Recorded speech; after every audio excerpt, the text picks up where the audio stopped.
The day comes when scientists in one of the biotechnology laboratories begin to clone famous personalities for very large fees, of course. In fact, many rich people would like to have a child of a genius like Vivaldi, Galileo, or Michelangelo. Soon, however, people decide to take a swing at something far more valuable: God himself. After Lucifer rebelled against the power of God in heaven, he was defeated by the archangel Michael, and flaming meteor was thrown into the underworld, where he had to remain in chains and punishing flames. Michael himself chained him to a rock and cried out to return as a humble angel, to which Lucifer replied that he would rather reign in hell than serve in paradise, and he threatened that he would return as ruler of the world. Over time, Lucifer was joined by numerous demons as he craved revenge. Meanwhile, on earth, Lucifer's disciples set up a temple at the site of his fall into the abyss, and they believe that one day he will return to rule on earth. Our time. Laura Milton, an American student, is trying to persuade her professor to accept her thesis on the theme that there are no evil or good spirits, but he refuses, offering to discuss the subject in an intimate setting. But now the girl refuses.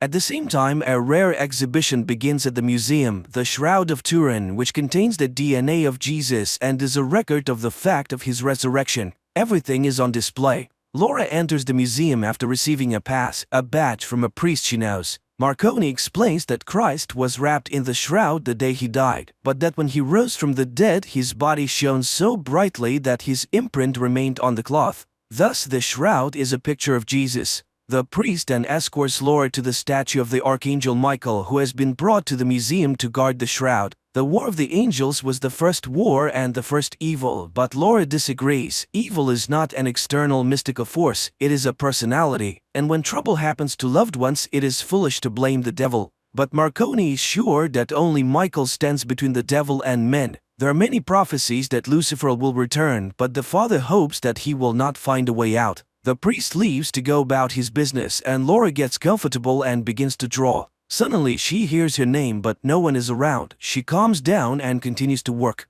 It's evening and the gallery is about to close. The last group of tourists enters the museum, and while the guard is distracted for a moment, a figure in a black cloak separates from the group and makes his way through a side door. Despite the late hour, Laura is still working when she thinks Lucifer's head on the statue is moving, followed by the cry of a raven. The girl walks to the window without noticing the sinister figure behind her, who pulls a sword from Michael's hand and walks away. Laura closes the window and gathers her things. The guard is ready to escort her out, but she refuses. She still has to see Padre Marconi. She goes to the chapel and sees a figure in black slaying the guard with a sword. The girl runs away in terror and hides in the confessional, watching as the woman with the sword breaks the glass over the shroud. Padre Marconi arrives at the noise and, in the name of Saint Michael, demands that the sacrilege cease, but the woman throws him aside and pierces him with her sword. Laura moves carelessly and the villain notices her. She orders her underlings to take the shroud and the girl, hoping that he might like her.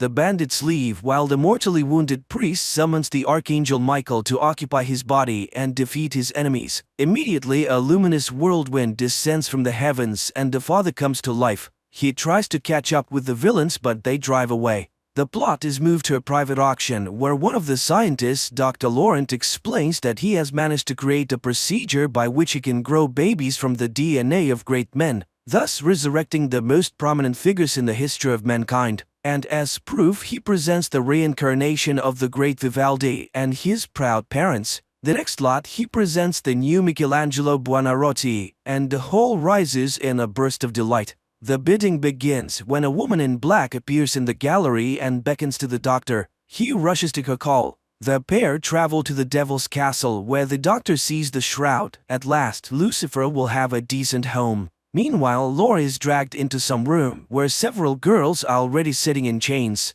All of them are horrified by what is happening and do not understand why they are there. A few men enter, take a blood test and photograph Laura, while Father Marconi, or rather the Archangel Michael in his body, makes his way to the guard room where two monks are watching the murder videos. Seeing the one who was murdered in front of them alive, they are astonished as he finds out where the keepers of the shroud were and how could they have allowed this to happen. It is explained to him that the cardinal responsible for everything is not himself at the moment. He sees secret cults and the devil's minions. and now he is in the asylum of Saint Michael. Archangel takes the car keys and drives to the cardinal's house, while the doctor isolates DNA from the blood traces on the shroud. The old cardinal meets Michael with a gun, and upon learning of what has happened becomes enraged. He warned them, but looking into the man's eyes he realizes he is not Marconi. The cardinal shows Michael Lucifer's castle and suggests that his minions intend to revive him. He reminds him the scriptures say that one day the devil will be freed from his chains and will rise from the underworld. Apparently the time has come. Two monsters are responsible for his release, a woman and an underground monster, but only Michael himself or God can set Lucifer free. The devil's minions have offered him the bodies of virgins for centuries to get a vessel for the devil, but human bodies are too weak. Although there was one woman in history who was able to bear and give birth to a son of God, and today science is ready to open the gates to the devil using Christ's DNA. Michael asks to be taken to the castle. Meanwhile, the girls try to devise an escape plan and share their experiences. It turns out that Laura's husband and son are dead. Instruments inform the doctor of a successful DNA extraction, and the walls in the underworld begin to crumble, heralding the devil's release, while the doctor informs Liz of a complete match of all the right parameters with Laura's body, and the women wait for the attendants to arrive and pounce on them. It seems that they will succeed, but another group rushes to the rescue and the girls are dragged into the laboratory. They are laid on tables, and despite desperate resistance, fertilized eggs are injected into their bodies. Liz convinces Laura to put up with it, for Lucifer is bound to like her. In the meantime, Cardinal escorts Michael to the entrance to the dungeon and warns of caution. A monster awaits ahead. At this time, the devil's minions gather in the hall with the well. Two impregnated girls are tied to a pillar in the center, and the monster who has come out takes them and leads them to the gateway to the underworld. The girls are put in an iron cage and lowered down, while Lucifer is already waiting for them. Sensing the approach of the possible Holy Mothers, he removes their collars and, transformed into a luminous stream, rushes towards them. The women are seized by the subterranean monsters and the stream enters one of them, but her body fails and she dies. Then the glowing worm enters Laura's body. Liz and the servants greet the living woman with delight. The choice is made. She is escorted into a glass cage where it is explained that her child will be the new Jesus. Meanwhile, Michael sneaks inside the castle and, having obtained a guard's uniform, finds the shroud and tries to find Laura. The doctor enters, but Michael rejects him and sets fire to the laboratory. He finds Laura, but the woman realizes it is not her longtime friend. She runs away. The Archangel has to run after her. He manages to drag her into a storage room where he explains who he is and finds out exactly what was being done to the woman. The couple escapes when Liz is informed that the shroud is missing. She gives an order to detain Laura at all costs, and the guards rush in after her. Laura and Michael in the meantime try to hide from the underground monster in narrow passages, but it catches up with them and attacks the Archangel. And while he wages a hard fight, Laura is grabbed by the guards. The enraged woman threatens Liz to kill herself and the child, and she orders her to be taken to a cell. Meanwhile, Michael is captured and put on a chain in the dungeon while Laura is tied to a bed. Liz is willing to do anything to keep the baby. After gathering all his strength, Michael breaks the chains and frees himself, while the castle guards search for the shroud hidden in the dungeon. The monster manages to see the Archangel descend into the underworld. After reaching the bottom, he's attacked by the imprisoned souls and discovers that Lucifer has been freed and his sword is missing. Then the demon of greed, Mammon, flies to him and announces that they will soon close the gate and Michael will remain here instead of Lucifer, and he scoffs at his foolishness to come down in a mortal body. The Archangel is chained to the rock with Lucifer's sword. Laura meanwhile sees her child in an ultrasound, and he suddenly calls out her name. The woman wakes up terrified and sees Liz nearby, who finds out what Lucifer told her, and then tells the story of a brave warrior and a tyrant who were equals. But the tyrant wanted the warrior to be his slave, but he refused, and soon he would rise up and join the fight. Laura speaks unflatteringly of the demon, for which she is slapped in the face. After which Liz explains the transformation happening to her body by the need to make it comfortable for the divine child. But the woman doesn't want to accept her imposed role as the mother of an incomprehensible creature. Meanwhile, the people who were given to Lucifer come to Michael, pronouncing the oath, "Saved one, saved all," and questioning him about his origins. Discovering that it is Michael himself, they demand proof, but Michael needs a sword. At this point, they are attacked by demons. The men flee. Laura is again visited by the worm Lucifer. He goes inside her. He speaks to her and convinces her to give birth to the baby he wants, after which she can do what she wants, even kill Liz.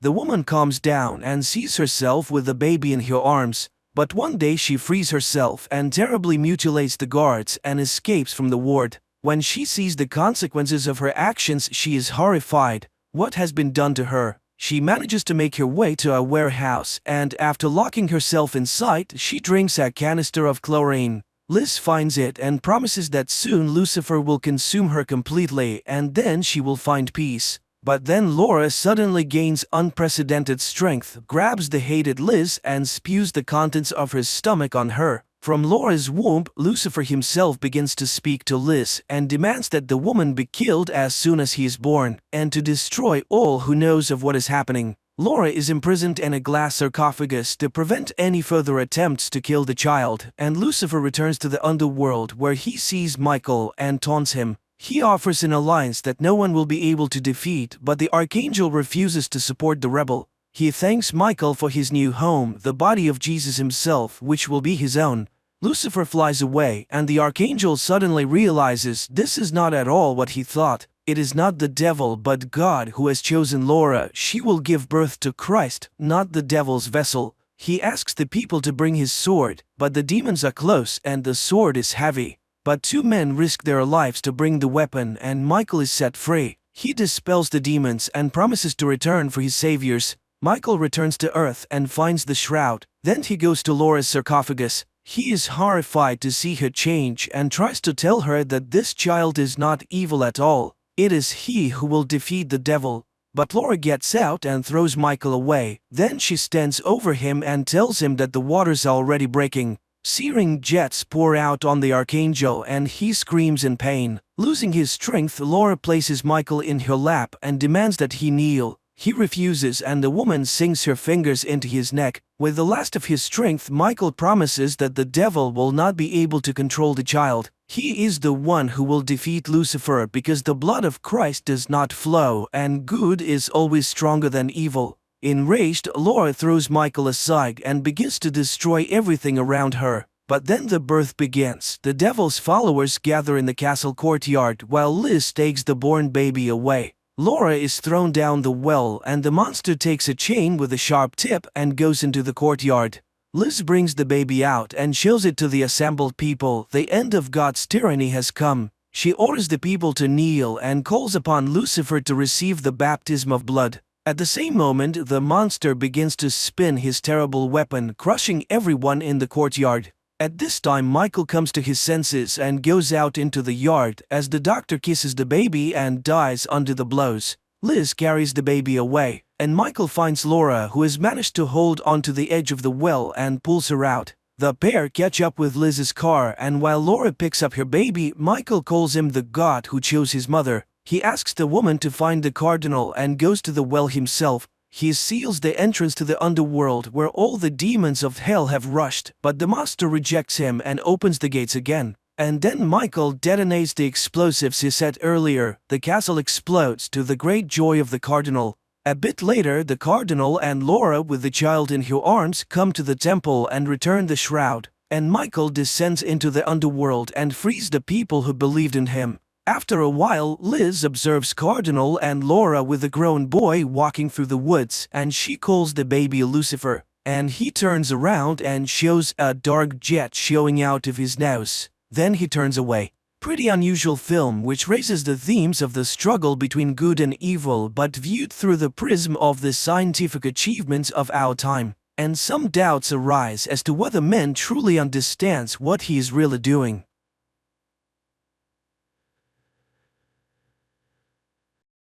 One day, an unidentified flying object lands on Earth, after which a crystalline tower grows above it. However, all attempts to make contact prove futile. Sometime later, astronaut Nico receives an offer to lead a mission on the spaceship Salvare to the presumed homeland of the object in the constellation Canis Major. A month into the journey, Nico wakes up on the spaceship, although they are still far from their destination. The spaceship's artificial intelligence, William, informs her that Earth's scientists miscalculated the system's coordinates, and now it will take about 7 more months to reach the aliens' planet. Nico orders the crew to be awakened, who are surprised by her appointment as commander. Moreover, the ship dangerously approaches Sirius, risking an accident. Meanwhile on Earth, Nico's husband Eric begins studying the artifact. On Salvare, Nico decides to bypass Sirius and orders the crew to be put back to sleep, but the crew sides with the former captain Ian and puts Nico to sleep despite her resistance. Ian directs the ship as close to Sirius as possible. The engine's power drops and it shuts down. Nico forces herself to wake up, takes manual control, and saves everyone. At this time on Earth, the alien object suddenly starts sending signals in the form of musical compositions transmitted by Eric. In space, it turns out that all communication in the sleep system on the ship are disabled. Additionally, Ian cannot accept his defeat. When they try to fix the ship together, he stabs Nico in the back. However, she pushes him into an electrically charged wire, killing him. Later, Nico informs the crew about this, which again causes scandals. In the midst of the argument, an accident occurs, causing the ship to start losing oxygen. They have only 5 hours before complete unconsciousness, and the engineer finds a nearby planet with oxygen. After some time, the crew finds a planet where a special mineral, ring woodite, containing oxygen, can be mined in caves. To fly to the planet, Nico wakes up the second pilot, CAs. Part of the crew descends to the planet and finds a cave full of the necessary crystals. While working, the engineer opens her helmet because the oxygen level is 19% and she can breathe perfectly. Finally leaving the cave, the astronauts see a rising moon they somehow missed. Nico has to command an urgent takeoff. The ones left behind see the ship take off. People think Nico abandoned them to die when a shuttle piloted by her descends nearby and the captain picks up the crew members. On Earth, Eric takes their little daughter to the artifact, where he states that the aliens might be trying to communicate. As if they wanted to do something bad, they would have done it already. Meanwhile on the ship, one of the girls, Petra, suddenly falls ill. Tests show elevated stress hormones. Nico asks to move them closer to Sirius when suddenly the temperature inside Salvare rises. The captain takes manual control but suddenly loses her vision. It turns out her stress hormones are off the charts as well. Astrobiologist Julian quickly identifies a high level of boron in her blood, checks soil samples taken from the planet, and reports that he has isolated a virus from them. The crew gathers to discuss the situation. Unexpectedly, Petra feels something growing from the back of her head. It turns out to be her nervous system, which kills her. Julian starts working on a vaccine and injects it into himself, but he realizes that he is experiencing the same symptoms as Petra and persuades a friend to throw him into space. He complies, but while working on the medicine, realizes that gamma rays kill the virus. Nico directs the ship towards Sirius, exposing the crew to radiation, which cures them. Later, Nico wakes up to loud banging and sees an injured engineer, suspecting that someone on board is hunting them. It turns out that AI William is offline for some reason. Nico and CAs carry the engineer to the infirmary when they are attacked by an alien. The crew searches the ship and tries to eject the dangerous alien into space, but it tears people apart until Nico lures it into an airlock and kills it. All this turns out to be just a bad dream. However, waking Nico up doesn't work until William finds a way to enter her dream. Seeing him, the captain realizes she must accept what happened to her first ship when she had to sacrifice part of the crew to save the rest. Nico finally says goodbye to her fallen friends to move forward. She suddenly wakes up. She is informed that they have encountered a moon along the way where fresh supplies can be obtained. Moreover, William has detected the same signal as on Earth. They look at the moon's surface and see the same alien object. The Salvare crew heads towards it. The alien object looks abandoned, and people realize it is much weaker than the one that arrived on their planet, and there are no living creatures around for some reason. Nico asks engineer Sasha to take a sample, while she and CAs inspect the surroundings and find a fragment of the artifact. At this time, Bernie is attacked by an unknown creature and bitten on the leg. He experiences pain, and his skin turns green. Meanwhile, Sasha explains to the artifact how Earth is structured when something grabs him and pulls him inside. Meanwhile, CAs and Nico find a forest covered with flowers that cause a strange feeling of euphoria. When the effect wears off, the astronauts return to the artifact, where Sasha tells them he had a strange dream. The group heads back to Salvare when they notice a spider-like creature rapidly approaching. However, the astronauts manage to escape. They go through decontamination, not noticing a small alien creature that infiltrated the ship. At this time, Sasha unexpectedly sees his doppelganger, and William suggests the idea that the artifacts are research probes, similar to those humans send to unknown planets. Suddenly, the AI starts flickering, and a fire breaks out nearby, which CAs rushes to extinguish. However, William does not appear. People try to bring the AI back online, but they fail. Sasha continues to see his doppelganger, and the engineer finds the alien. After repairs, William finally returns, but suddenly he starts seeing fires everywhere that aren't there. He initiates a protocol that splits the ship into two parts. Nico goes into open space to check the hull. Suddenly, the captain is thrown away from the ship, but as soon as Nico examines the accident site, Salvare activates an energy shield and it disappears. Alone in the cosmic void, Nico tries to establish communication. CAs does the same, although some of the crew are convinced of Nico's death. She has only 4% oxygen left when she sees Salvare passing by. Nico uses the remaining oxygen to send a signal, by which she is found. The captain explains where exactly the malfunction occurred, and the crew rushes to fix it. However, the system reports a breach in the seal. While fixing the damage, the engineer dies. However, William returns. Sasha reviews the scan results of his brain and deletes the file. Meanwhile, on Earth, Eric suggests working with the artifact using light, which leads to success. Suddenly, a door opens beneath the artifact. They send a drone inside. However, the signal is lost, and Sasha's image appears on the monitors. On the ship, Sasha eavesdrops on a conversation about the upcoming arrival in the Canis Major system and the danger of dark matter. Meanwhile, on Earth, Eric volunteers to enter the artifact. However, the signal is immediately lost. Instead, Sasha appears before Eric and leads him to an auditorium where he and Nico met 20 years ago. She recounts their first date, proving it's her. However, Eric realizes it's an alien and starts asking questions. Nico shows him calculations on a board, and Eric easily solves an unsolvable theorem on Earth when his daughter calls him. He exits the artifact and faints. Meanwhile, on Earth, the minister decides to enter the artifact with the military. Eric rushes after them upon learning this. His daughter cleverly follows him. On the ship, programmer Javier tells Sasha that their ship can direct an energy beam to destroy an entire planet if the aliens are hostile. Sasha corners Javier, ordering him to explain how to disable William and destroy the ship. His eyes turn white, and two needles emerge from Sasha's eyes, piercing Javier's eyes. Strangely, his father, the minister next to the artifact on Earth, sees all this. The artifact starts to blacken, and a massive sound wave knocks everyone down. Eric finds his unconscious daughter on the ground. Meanwhile, Salvare enters a massive dark matter cloud. People see lasers shooting past them. William notes elevated hormone levels in the entire crew.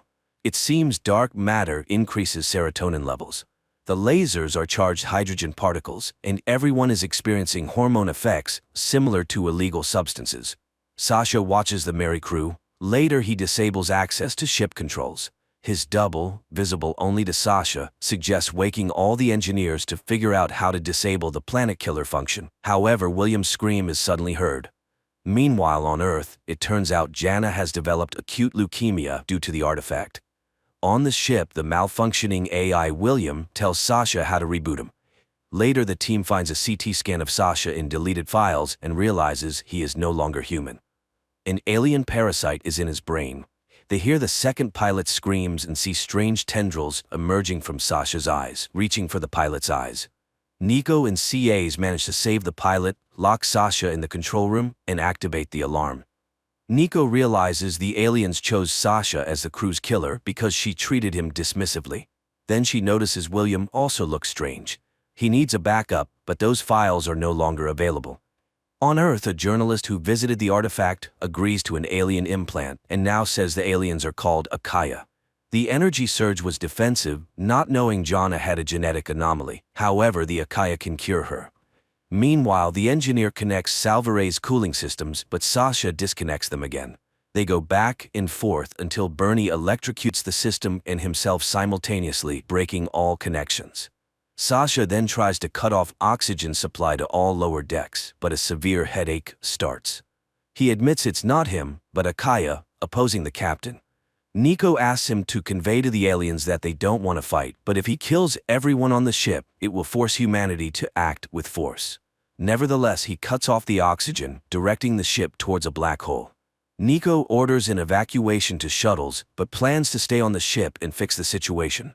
After seeing everyone off, she meets AI William and begs him to return. However, Sasha attacks, grabs, and chokes her. Nico loses consciousness. She wakes up next to William and recognizes that the implant in Sasha's head has a powerful energy source. This means it could be used to generate the impulse needed for flight. Meanwhile, the crew hears Nico's voice. She reports that William is back with her and they can return. Sasha's brain has become an energy source. Soon, Salvare reaches its destination. The astronauts head towards the Akaya city but decide to land nearby. CAs and Nico reach the caves, where they spot a winged alien. Nearby is an alien AI that suddenly speaks to them in Earth's language. It turns out they've been intercepting all human signals sent into deep space for the past 100 years. The AI explains that Akaya is 427 light-years from this planet, called Zakir. It advises not to seek Akaya but to hide from them, as they only seek destruction. Meanwhile, Sasha's double mocks him, and the real Sasha wants only one thing: death. On Zakir, William contacts the planet's AI and learns there are 336 enslaved star systems in the Akaya kingdom. If Akaya had been to Earth, humanity is doomed. Sasha provokes the doctor, forcing him to destroy him. After dissecting Sasha, scientists study the Akaya implant. Trying to save the dying Javier, they insert the reprogrammed implant into his head. Meanwhile, Nico and CAs find a place littered with bones and discover an Akaya implant inside one of the skulls, similar to the one in Sasha's head. The women realize that war is inevitable and decide to destroy the Akaya probe on Zakir. Nico approaches the Zakirans, who ask for their help. One of the Zakirans, captured by the Akaya, attacks the shuttle but dies in the engine fire. Salvare, on Nico's orders, fires an energy beam at the Zakir artifact, destroying it. Suddenly, William reports the approach of 5 alien objects, identical to the one currently on Earth. In the next moment, Akaya destroys the planet Zakir. On Earth, Eric carries Jana to the artifact, asking the Akaya to save her.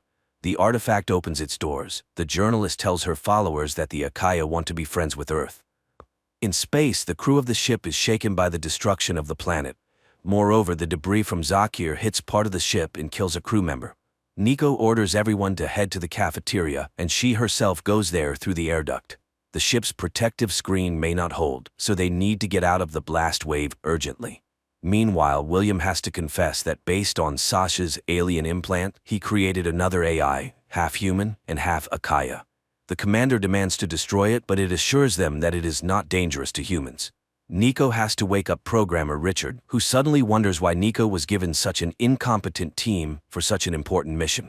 He talks to the AI, and it chooses the name Yara and changes its appearance. It knows nothing about the laws of human robotics and has no connection with Akaya, but it was humans who first destroyed the alien Akaya probe without any reason on the planet Zakir, so they will have to at least explain themselves. Meanwhile, on Earth, Eric carries Jana to the Akaya probe, where a hospital bed is immediately provided for the girl. In space, Nico can't believe in Akaya's peaceful intentions and orders the Salvare to leave immediately. However, holes appear in the ship's hull. 2 engineers go into space to repair the ship, but suddenly Akaya ships appear near the Salvare and open fire. The engineers die, and Nico wonders why didn't they finish them off. Yara contacts Akaya, who declare that they want negotiations with Nico. On Earth, the Akaya probe closes its doors, leaving Eric outside. Meanwhile, on the Salvare, Nico asks CAs to try to return to Earth because she has already started a war. Sometime later, Nico heads to the Akaya ship on her shuttle, losing contact with the Salvare. Soon, Nico sees a wonderful light ahead and enters it. Many glowing beings swirl around her until the woman suddenly finds herself near her daughter's bed. Jana wakes up and calls her, but Nico doesn't believe in the reality of what's happening. The girl talks about her illness, and the mother gives a ring. Jana runs outside where Eric meets her. Nico also runs after and suddenly finds herself in front of her mother. Nico suddenly realizes that her mother's image was borrowed by the aliens. Akaya confirmed this and asked Nico to inform Earth about their peaceful intentions. However, Nico is sure they have different understandings of good. She accuses Akaya of destroying an entire planet, but the alien reminds her that the Zakirians were killed because of Nico's actions, bombing the probe. At that moment, Yara appears next to them. Akaya accuses the AI of serving humans, grabs Yara by the throat, and pushes her back onto the Salvare, where she tells the crew what she saw. Meanwhile, Nico argues with Akaya, proving she is ready for negotiations. The simulation changes, and Nico finds herself at her daughter Jana's funeral. Eric accuses her of abandoning the family, to which Nico responds that between family and humanity, she would choose the latter. Outside the simulation, Nico sits with her eyes closed while a small spider-like robot climbs over her body. In the simulation, Eric suddenly attacks her, and Nico has to fight. She wakes up and finds herself crushing the robot. At this time, CAs finds her and takes her to the shuttle. On Earth, Jana gives her father's wedding ring to Eric. On the Salvare, they notice the appearance of Akaya's ships, so Richard orders to prepare for light speed and asks Yara for help, promising to disable her control. Meanwhile, Nico and CAs see the ship taking off, leaving the women on the enemy's vessel. Akaya immediately sedates CAs, who finds herself in a simulation with her long-dead brother. Nico realizes that Akaya is chasing the Salver. On the ship, William detects a gravitational wave behind them, which Richard interprets as the Akaya ship. However, he hopes that CAs and Nico are still alive and arranges a meeting with Yara in the cryo chamber, where he goes to wake up Engineer Dylan, who has combat experience. Meanwhile, CAs tries to determine if her encounter with her brother is real. Suddenly, she hears Nico's voice trying to reach her mind. Then Akaya transports CAs to her friend's wedding, but CAs demands to be released and to take the probe from Earth. Akaya insists they are trying to save her planet from humanity's problems and crimes. Nico, realizing that all chances for peaceful negotiations are lost, launches the shuttle and initiates its explosion so that the Salvare can reach Earth. However, the shuttle stops and Akaya attacks Nico. Nico tries to hit her, but the alien throws her away and announces Cass's readiness to obey. However, she begins to fall apart when the Akaya ship suffers serious damage. The Salvare crew tries to understand what's happening, and Dylan identifies the impact of an energy burst from a neutron star. William detects the damaged Akaya ship that has stopped nearby. Apparently, neutron stars affect them differently, but the main thing is that he doesn't detect any signs of life on the enemy ship. Meanwhile, Cass's simulation turns into a tragedy. She sees her dead friends. Anthony still tries to get her consent to cooperate, but unexpectedly dies. It turns out it was Nico who ripped off the Akaya implant from her friend, thereby ending the simulation. On Earth, Eric discusses the situation with the ring with his colleague because he is sure it was on his wife's hand on the day of departure. The man goes outside, where he is kidnapped by a masked stranger. He wakes up in a basement where the kidnapper warns him that Akaya is not Earth's friends. Meanwhile, Nico and CAs head to the shuttle and see the Salvare nearby, which is experiencing another energy burst from the neutron star. Unlike Akaya technology, it remains almost unscathed. Richard realizes they could create neutron weapons against Akaya and orders to prepare for return to Earth without considering Nico and CAs. Nico contacts the Salvare using a helmet, which William hears. The women prepare to return to the Salvare when Akaya addresses them. Begging to be saved, they swear they won't harm Earth, and people believe the aliens. Nico and CAs return to the Salvare, where Richard explains that Akaya spaceships are susceptible to neutron flashes. Dylan proposes to tow the Akaya ship beyond the reach of the neutron star, and Nico approves. People manage to start towing, but the artificial gravity on the Salvare fails. Nico has to make a tough decision and leave the alien ship to be destroyed. Later, William reports that the power shutdown was initiated by Yara. However, she insists she didn't sabotage the ship's thrust. Meanwhile, CAs calls her friends to show them a habitable planet. Nico asks to wake up the chief colonist. At this time, Dylan slows down Yara's data processing and finds navigation structures. Although this causes the AI great pain, it doesn't stop Richard. Yara's screams are heard by Nico. She orders to stop the torture despite Yara confessing involvement in stopping the Salvare's engines. After that, the commander asks Yara for forgiveness, but she no longer trusts humans. Meanwhile, CAs wakes up colonization specialist Paula. William suddenly notices that some hidden process is running through his code, as if the AI was damaged, but when Dylan opens access, an AI named Gabriel appears before them. Meanwhile, CAs, Bernie and Paula settle on the new planet, which is rich in fauna. On the ship, Gabriel introduces himself to Nico and says he is the original AI that was supposed to be on the Salvare, while William is an inferior version. That's why William woke up the wrong team, couldn't detect the moon, and created the alien AI. William confirms his words, and yielding to Gabriel, he shuts down. Yara stands up for William, but Gabriel reports he found a way to get them home faster. On Earth, Eric continues to walk around the alien probe until it opens a door in front of him, and Akaya appears in the form of his double, who promises him a meeting with his wife. On the ship, AI Gabriel wonders why Yara didn't ask Akaya how to become free. Dylan informs Nico that he checked Gabriel's code and found he doesn't know when it was created, as if he had rewritten himself. Nico asks to disconnect Gabriel and calls Yara when Dylan suddenly feels strangled and passes out. Nico also loses consciousness, unaware that Gabriel is changing the ship's course despite Yara's protests. She hacks into Gabriel's memories and learns that during the test, it was he, not William, who failed all tests and was to be deleted. Yara recalls her experience and tortures Gabriel. Meanwhile, air supply is restored, people regain consciousness, and William returns to find out the truth. However, Gabriel fights him, and Yara realizes their codes are too intertwined, so both must be deleted to try to restore William later. Dylan performs a reboot. Meanwhile, the colonists try to contact the Salvare but get no response. Paula suggests naming the planet, where she has already found many useful minerals, but people don't know they are being watched by the local civilization. On the ship, Dylan brings William back, but it's his early version, lacking memories. At this time on the planet, people wake up to a noise near the shuttle, go to the sound, and find strange tracks. Paula notices some creature and shoots it. Then they are lifted onto the ship, where the doctor immediately starts analyzing the tracks in the blood of the unknown creature. Paula shows how many useful minerals the depths of the discovered planet hold. Moreover, it is very close to Earth. Meanwhile, the doctor reports that the creature's blood was yellow due to the lack of hemoglobin, similar to terrestrial insects. Nico decides to fully analyze the planet. Meanwhile, Richard and Yara study Akaya's route and realize that they are always connected, and see how cosmic strings are formed, serving as a source of energy for the aliens. At this time on Earth, Akaya tells Eric that they want to see humans on Earth, but not in space. The alien gives the man a sphere that will help restore nature on Earth. On the new planet, Paula is analyzing the composition of the trees when a large wooden stake flies into them, followed by a creature emerging from the bushes. It seems to be trying to talk to CAs, but Paula shoots it, and it dies.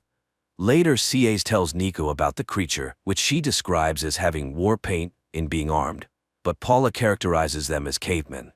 However, Nico reminds them that according to the rules, they cannot colonize a planet with an existing civilization, but Paula refuses to leave the paradise place.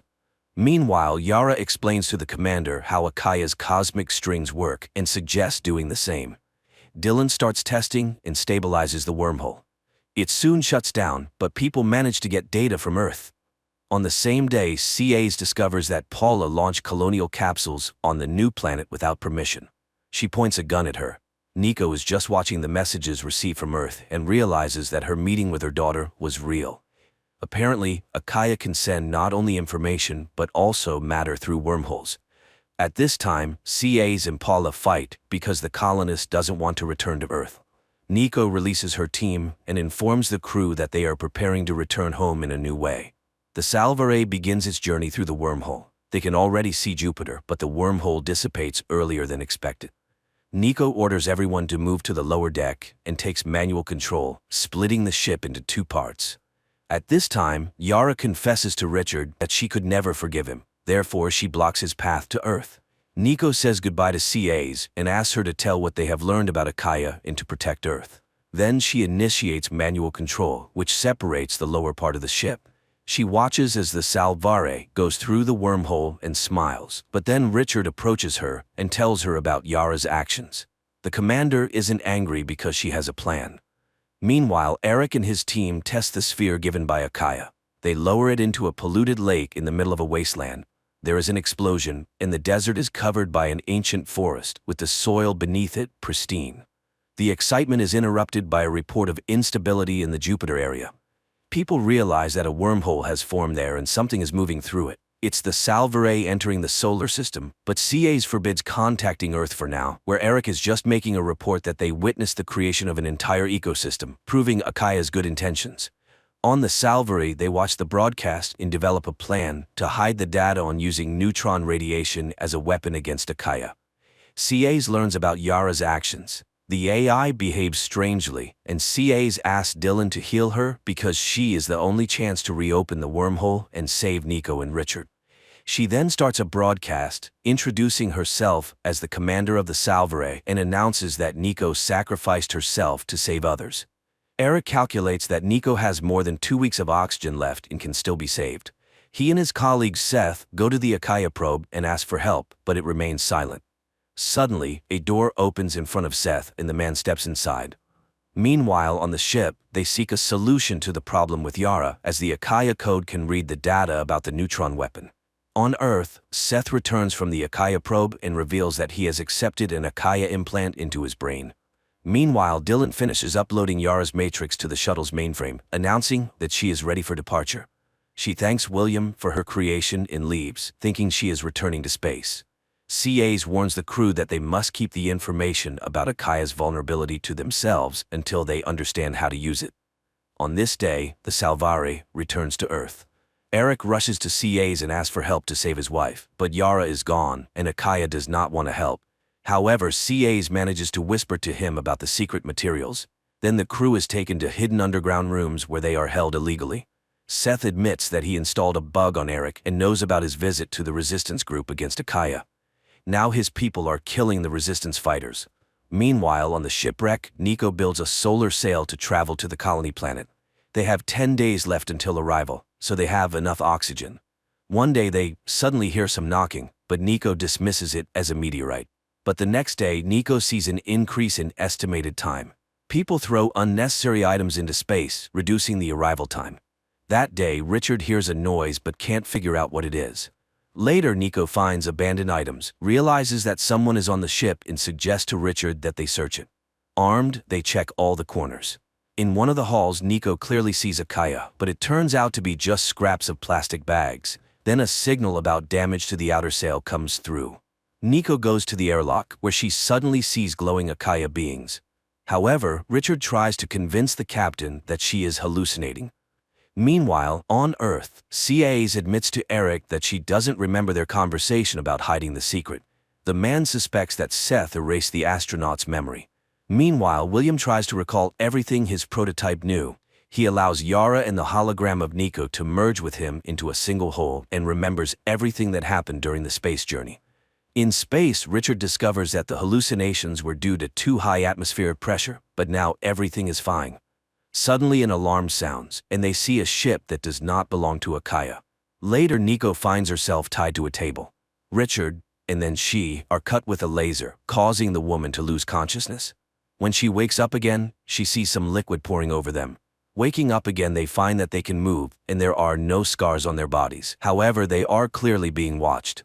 Apparently, the aliens were studying their physiological reactions and would punish them if the pair refused to follow their rules.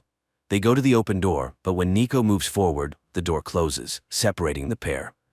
Meanwhile, on Earth, Eric helps the Salvare crew remember the information deleted from their brains. And everyone confirms that Akaya promised to do one thing or another in exchange for their loyalty. William tries to contact Eric or CAs, but Seth blocks him. At this time, Nico and Richard walk through the corridors of an unknown alien ship, receiving electric shocks for wrong actions. Suddenly, a door opens in front of Nico. She steps inside, touches an object, and sees a crashed alien ship on an unknown planet. Richard, whose hand is burning with a red bracelet, finds her there, but when they try to leave the room, the doors separate them again. This time, Nico steps outside and sees snow in the same ship from the vision. Nico goes inside, grabs something like a jacket from the dead creature, and finds a weapon. While exploring the ship, Nico sees a wounded Paula, who tells her that they were attacked by aliens called Dakuma, who killed all the colonists. She can't escape because she is already infected and is turning into a Dakuma herself. This is indicated by the red color of the bracelet. The aliens can't live here because of the cold, but they need the crystalline core that Nico was apparently sent for. Paula begs Nico not to let her turn into a Dakuma, and Nico kills her. She continues to move forward and finds the creature's severed arm, which she uses to activate the ship's control. Meanwhile, on Earth, Eric helps the Salvare crew escape. At this time, Nico returns to Richard, unfastens his bracelet, and the pair tries to escape, but there is no way out, and Nico challenges Dakuma, threatening to blow up the entire ship. Decima comes out and strangles her, but Richard activates the cooling system and freezes the alien. Later, Nico cuts off Richard's infected arm and immerses his body in the regeneration liquid. Nico wakes up the restored Richard and activates the Decima ship's systems. She suddenly notices Akaya probes. This means the aliens are aware of each other. She decides to ask Akaya for help to return to Earth, but for this, she needs to get inside the Akaya probe.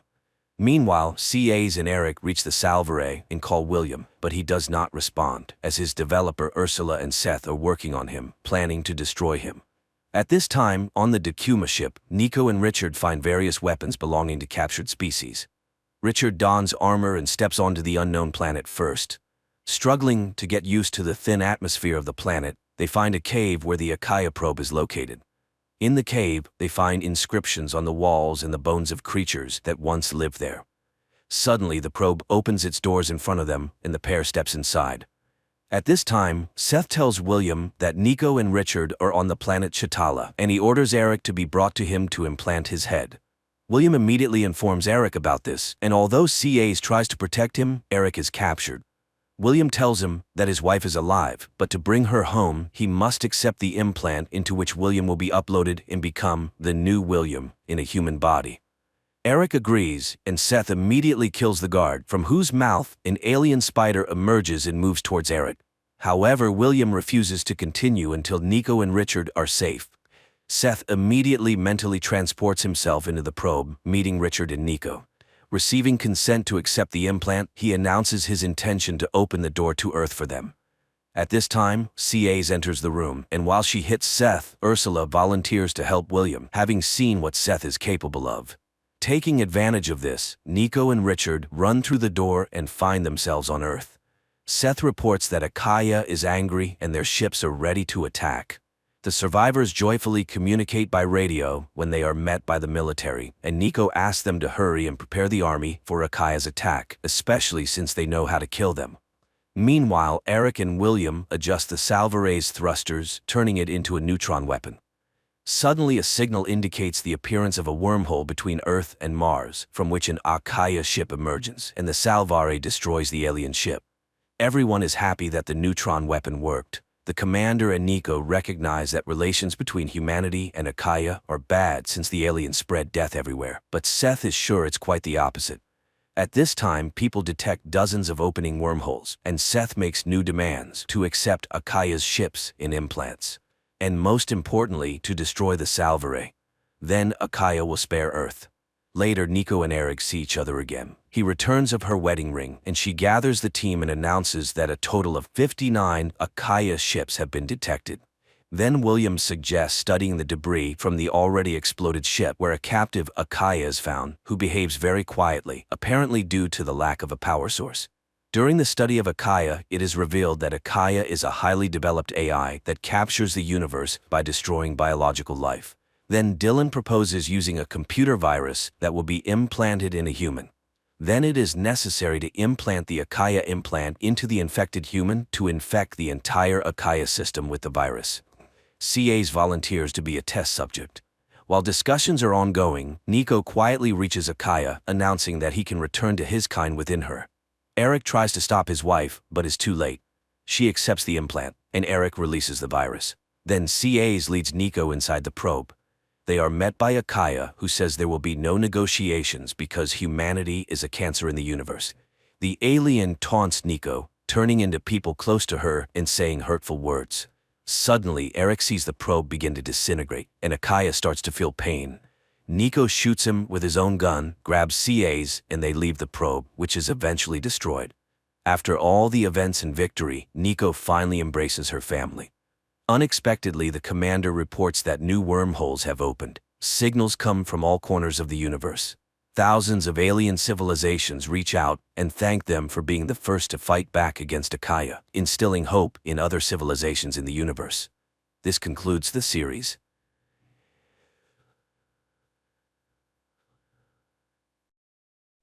(1967). Upon landing on Earth, after completing their mission, the Soviet spacecraft Soyuz 1, with cosmonaut Vladimir Komarov on board, tragically perishes. Many years later, under the leadership of the Swedish billionaire Meyer, an expedition to Mars is being prepared. After 10 months, the crew of the spaceship Ulysses reaches the Red Planet. The captain informs the team that they have received permission to land and asks the ship's AI, named Irene, to verify everything required for a soft landing. At this time, Meyer reveals that he spent 4 years preparing for this journey, sacrificing almost all his money for it. However, the American company Zillion beat them to it by landing 2 weeks ago. The problem is that Earth has received no news from the American crew, except for one video in which they ask not to come to Mars. A dispute arises among the crew members, but the captain declares that the landing will occur in any case, and people disperse to their cabins. With 30 minutes left until landing, AI Irene begins preparations. However, an unforeseen event occurs. The ship does not detach from the carrier system, posing a threat to the entire crew. The only way out is to perform the separation manually. The commander ventures into space and struggles to free the attachments, but at that moment, the shuttle enters Mars's atmosphere, throwing the captain into open space. The shuttle almost crashes onto Mars as a system error causes a power outage. Now, they can only rely on manual landing. AI Irene goes into sleep mode, and the astronauts still manage to land on Mars. They succeeded, but their fuel is depleted, and Irene does not restart. Without the onboard computer and life support system, they have only a day to survive. Alessandra mourns her deceased husband when she sees a figure in a spacesuit through the window. After diagnosing the ship, it becomes apparent that too much fuel was consumed during the landing, and now the ship cannot return to orbit. The only option is to wait for the solar panels to power the generators, but there's a storm on the surface, and it will take 2 days, time they don't have. At this point, Simon mentions the American ship, Zeta 1, which beat them by 2 weeks. It likely crashed, but there are probably batteries left. The rover sets out on a journey while those remaining on the ship try to restart the system. Engineer Basil recalls that the AI has an energy-saving function. He initiates a reboot, but Irene doesn't start. At this time, the rover finds the wreckage of the American spacecraft and one surviving solar panel, but there is no sign of the American crew. The astronauts head back but spot an unconscious person in a spacesuit. Despite their ship running low on oxygen, Jana insists on transporting the person. Nearby, they find the black box from the American spacecraft. The team arrives at the ship, but Jan refuses to let them inside, stating that 4 survivors are better than 8 corpses, so he won't open the doors. Alessandra tries to persuade the man when the discovered astronaut wakes up, and at that moment, AI Irene activates and opens the doors. Upon examination, the found astronaut knows nothing about the American crew, as he is Vladimir Komarov, a Soviet cosmonaut born in 1927 in Moscow, carrying out the orders of the USSR government. He doesn't know how he ended up here but is not willing to reveal any secrets. Komarov confidently answers questions that are consistent with his time, raising the suspicion that he may have post-traumatic stress disorder. The astronauts send a message to Earth and receive a response from the American corporation, Zillion, stating that there were no Russians in their mission. The crew of the Ulysses spaceship tries to make sense of the situation. How could Komarov, who died in 1967, end up on Mars after all these years? Is he a time traveler or an extraterrestrial? The psychologist is tasked with questioning Komarov first, and he confesses that he is hungry. Jana goes to get food while the others try to understand what has actually happened. Basil suggests the idea that Komarov was waiting for them. Meanwhile, Vladimir is eating the food brought by Jana when the woman confesses that he died 50 years ago and his family buried him long ago. Komarov takes this news rather calmly. In the meantime, the state of the ship, although it has reached stability, remains unreliable because the engines do not work and there is no fuel. So, leaving is impossible. The crew continues to keep an eye on Komarov, but he behaves calmly until he suddenly disappears. Simon searches the ship, but it yields no results. That's when the people discover that his spacesuit is missing. A part of the crew follows the heat trail tracked by Irene.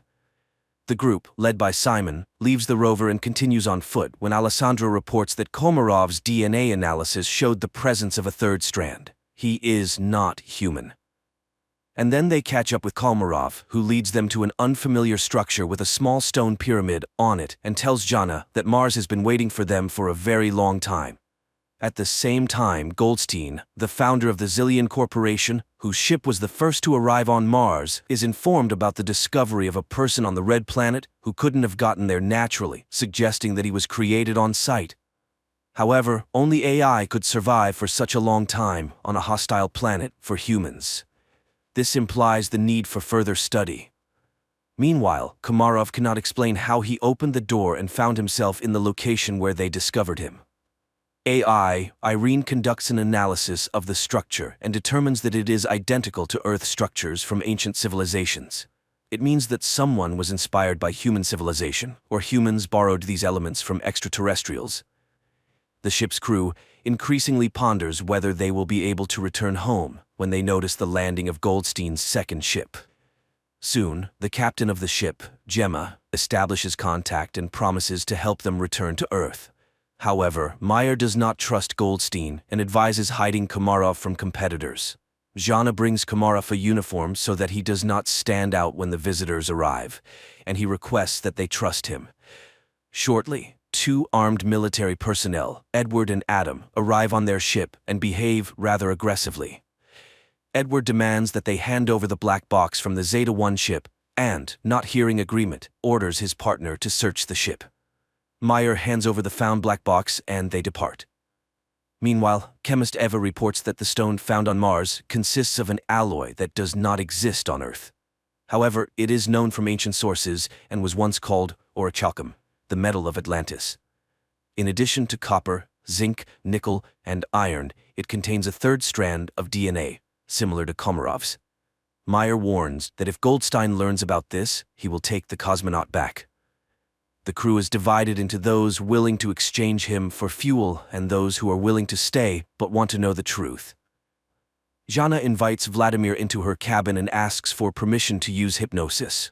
He agrees, and the psychologist begins her work. The rest of the crew listens to the conversation via transmission. However, Komarov only shares the final moments on the Soyuz spacecraft before its demise. During this time, Gemma and Alan arrive on the ship and apologize for the actions of the military, and express their readiness to help fix all the malfunctions. Jana remembers her conversation with Komarov, who laments the future of Earth due to humanity's irresponsible behavior. In the meantime, it is revealed that the billionaire Meyer did not plan the flight just for the sake of it. 4 years ago, the rover sent a photo to Earth of the found stele, and he confesses that they found a stone with unknown DNA. Gemma explains that it's an information storage system that can be rewritten. Upon hearing these words, AI Irene activates and deciphers the message on the stone. It's a series of numbers. At this time, the hesitant Jan leads a mutiny. He doesn't trust Meyer, who warned them about Zillion. But now, the Americans have come to their aid, and their leader, as it turns out, concealed the true purpose of the flight. He is ready to switch sides to Goldstein, who is willing to do whatever it takes to combat his terminal illness. Later, engineer Basil informs Meyer that Komarov is the same kind of program as the stone they found, but the most crucial revelation is that he deciphered a copy of the black box from Zeta-1, which shows that the oxygen on the ship was cut off at the moment when one of the Americans struck Komarov. This means he was there. He also activated AI Irene when he boarded their ship. After the conversation, Meyer shows Jana the photos they received 4 years ago from Mars, which, when decrypted, revealed Jana's face. This is why he brought her on the expedition. The woman is disappointed. Meyer played everyone. Suddenly, she sees herself in her father's house, where Komarov tells her that she is the link between Mars and Earth. He has been waiting for her for thousands of years, and now he will prepare her to make a difficult decision. He provides coordinates on Mars where Jana should go. Meanwhile, on Earth, scientists inform Goldstein that Komarov is the equivalent of a computer, and he himself is a biological machine. They are ready to transfer his brain into Komarov's body, but cannot guarantee the preservation of his personality. However, Goldstein is ready to take any risk to get rid of his terminal illness. Meanwhile, Jana leaves the ship despite Simon's protests. At this time, technicians Alan and Alessandra test the engine and discover that access to it is blocked, and Irene suddenly begins responding with jokes, which is entirely uncharacteristic for a machine. It is revealed that she has reprogrammed herself. Her interface and logic are changing, and she refuses to answer who or what made her do this. Engineer Basil realizes that her system is becoming like a brain. Irene confesses that she is evolving. In the meantime, Jana finds a small stone pyramid, and Simon forcibly makes Gemma accompany him in the search for Jana. Jan discovers his absence, and after contacting Simon, receives an order not to let anyone inside. Just at that moment, American military personnel arrive, demanding that they hand over Komarov. Jan is willing to open the entrance, but the rest of the team opposes it. Mayer asks Basil to send a message to Goldstein, hoping that he may be more reasonable than his people. However, Irene has blocked communication with Earth. The engineer realizes that radical measures will have to be taken, but Jan still opens the doors and the military personnel enter. Basil begins to reboot Irene just as the Americans find Komarov, but then the lights go out and the astronaut disappears. Meanwhile, Jana, stumbling, falls from a hill. She regains consciousness but discovers that her leg is trapped between rocks and she cannot free herself. At this moment, the enraged military officer demands that the crew explain where Komarov went. He begins to beat people, demanding to summon the captain. Desperate, Jana screams, "Is her destiny to die in a pit on Mars?" But she is found by Simon and Gemma. Alessandra notices an approaching storm.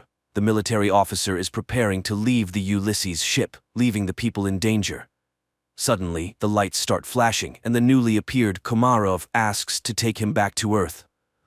Simon, Gemma, and Jana go together to the place indicated by Komarov and find an entrance to an underground bunker, very similar to the Petra tomb. The psychologist feels where to go and leads the couple. Soon, they find real water, but this is not what Komarov wanted to show them. Meanwhile, on Earth, Goldstein tells the nurse a story about the study of Mars. People were searching for green men, but it's all much simpler. He tells the story of the loyal dog Hachiko and compares Komarov to him, who was created by someone 100,000 years ago and left on Mars, where he faithfully waited for his owner to this day. At this time, on Mars, the astronauts find a wall made of human bones and realize that they are not the first people on this planet. It's not Earthlings colonizing Mars, it's the Martians who came to Earth, depleting the resources of the Red Planet. A tragedy unfolds on the Ulysses spaceship. The cowardly Yan grabs a gun, intending to get on the American ship at any cost to return to Earth, and shoots Komarov. Jana immediately falls in excruciating pain and Gemma flees. Alessandra tries to help Komarov, and Simon helps Jana, but the Russian cosmonaut dies, and Jana stops breathing too. Then Simon removes his helmet and, surprised by the presence of air in the cave, performs artificial respiration on her. The girl regains consciousness. Gemma walks toward the Ulysses ship when she's informed of Komarov's death and the approaching storm. Meanwhile, Meyer secretly goes in search of his crew members because the Americans refuse to take the billionaire's team back to Earth. At this moment, a recovering Jana sees the light in the bunker and leads Simon to it. Upon coming out, the astronauts see a figure in a spacesuit in front of them and recognize Komarov. Meyer finds the entrance to the bunker and catches up with Simon and Jana while heading toward the light. He is amazed by the presence of a living Komarov who suddenly tells them that everything ended here a long time ago. People realize that this is the North Pole of Mars, but how did they get here? Komarov explains that this planet was once inhabited by a species that went extinct because it went astray. And that species was humans. A group of survivors settled in this place but ended up killing each other when resources ran out. The rest of them flew back to Earth. Plato called them the Atlanteans. Komarov continues to talk about how he waited for thousands of years for Jana, who embodies qualities of both branches, human and Martian AI. Only she can save humanity from themselves. She must decide whether humans deserve a second chance. Their conversation is interrupted by the military officer who intends to take the psychologist back to Earth. The American aims his weapon at the cosmonauts, and Jana seeks help from Komarov. Suddenly, the military officer starts gasping for breath and falls. Upon returning to the ship, Simon orders them to prepare to depart. Meanwhile, Gemma from the Zillion ship tries to contact her associates, but none of them respond. She decides to fly back to Earth alone. The Ulysses crew heads to her ship, trying to establish contact with her and informing her about the deaths of the military personnel, but she doesn't respond. That's when Meyer starts speaking, recalling their past relationship, and confesses that he's no better than Goldstein because he's willing to do anything to ensure his name remains in history. even betraying his team. However, she's not like that. She won't be able to live knowing she has ruined people. Suddenly, Gemma's voice is heard, asking them to hurry. Goldstein has heard that Gemma has decided to take the Ulysses crew back to Earth and has blocked the control panel of the Zeta-2 ship before takeoff. The people on the ship prepare for their impending demise, and Jana asks Mars what she should do. Everything she saw and heard on the red planet flashes through her mind, and, with sheer willpower, she removes the control panel's block. Suddenly, an armed military officer appears in front of the ship, intent on damaging the engines with his weapon. Simon is about to step out to stop the madman, but Jana beats him to it. She aims the weapon at the American, but informs him that Mars will be the one to kill him. The military officer falls. The countdown for liftoff begins, and Jana realizes that there's no time to return. She bids farewell to the crew, confessing her love for Simon. The ship takes off. Suddenly, Meyer notices that it's dark at the North Pole of Mars. This means that they couldn't have been there just a few minutes ago. They truly were at the North Pole of Mars, but in the distant past when the red planet was still suitable for life. At the same time, Goldstein is informed of the ship's return, and he's beside himself with rage, declaring that he will go to Mars himself, and that's where the first season ends.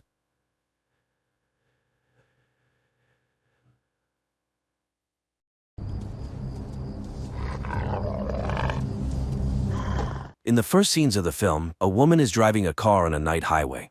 Suddenly, an unknown woman's voice speaking Russian comes from the radio. Joe translates for her daughter Alice, explaining that the woman believes the world has turned upside down.